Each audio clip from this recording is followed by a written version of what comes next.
Okay, here's a quick video on adding and editing pages. So, over here in our sidebar, we've got our pages menu. If we want to see all the pages we have, we click on all pages. This is every page that's on our site. We can hover over anything we want and click edit with Divi, or we can add a new one. So let's add a new page here. And we'll just call it Alex's page. Actually, we'll just call it test page. I like to publish it first, just because of the way my workflow looks. I publish it, I click view page, I'm here, and I just tap enable visual builder. I like to look at everything from the front end as I build it. So we can clone an existing page, we can choose a pre-made layout, or we can just build from scratch. We're going to build from scratch here. So every page kind of consists of 3 layers. You've got your largest layer, which is your section. That is the area that goes all the way to the edges of the page. You've got rows within them. This is what defines your columns. And within each row, you're going to then have your actual elements. And this is what things like text boxes are going to be. So let's go through, and I'm just going to build a very basic section so you can kind of see what how each element interacts. This is going to be a really ugly page. But we're going to go with it just to kind of show the capabilities of this. So first thing I want to do is add a new section. I'm going to close that out. I want my section at the top actually. Let's make it full width. Put a text block in here, and we're just going to call it test page. I want this to kind of be a title area. I'm going to change this to be what's called an H1 tag. Makes it a little bit bigger. We can also go through and have some dynamic things. So if I wanted to, I could go and have whatever's displayed here be today's date always, and you'll see April 5th. Or I could use dynamic and say, call it the page title, which is actually test page. So let's go with that actually.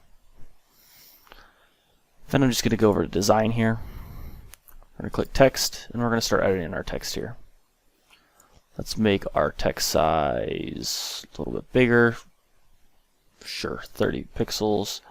I want a true black there. You can add different shadows. I'm not going to do any of that. I want it bold though.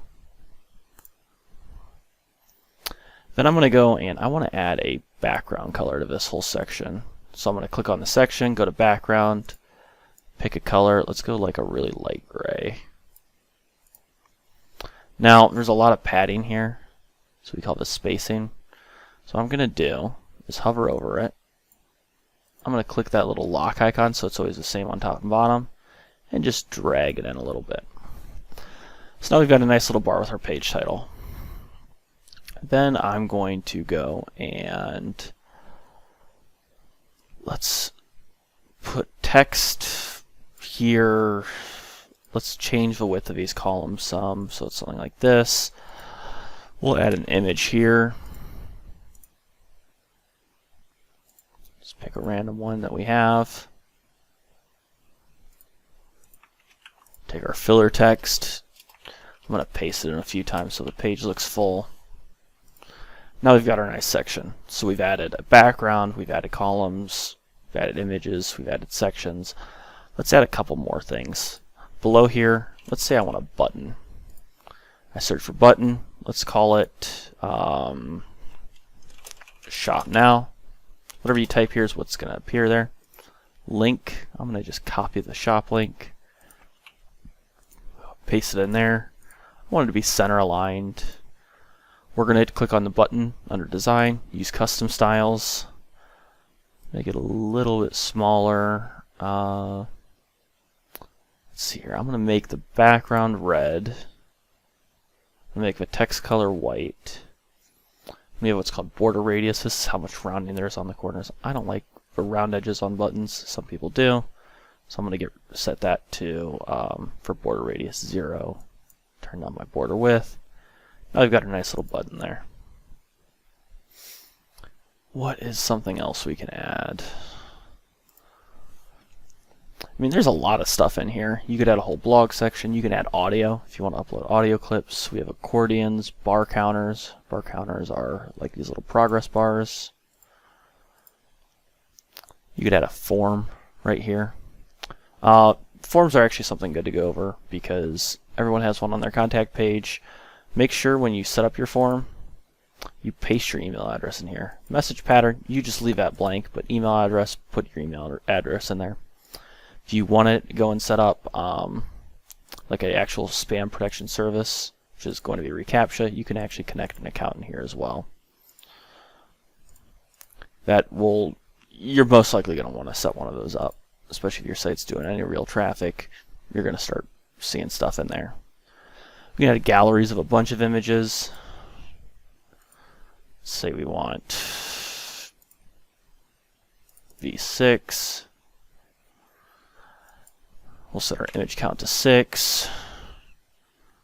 So we'll see those there. I don't want the titles. I'm going to go to design, layout, grid, landscape, perfect. Everything's what we want there. Actually, maybe I'll even just put it down here. We'll just keep using this as our workspace here. And we can add menu. There's so much to add here. I really encourage you to go through all this. Let me think of one more to add for you guys. A lot of these ones, if it starts with the word woo in here, that's going to be for if you're editing what's called product page templates. For regular pages, don't even worry about them. Don't add any of these to your normal pages. They're not going to really do anything for you. But when you start getting to more advanced things, adding product page templates, that's when you'll use that. Let's add some social media icons. Everyone has them in their footer. This is how you edit them, if you have them on the page at least.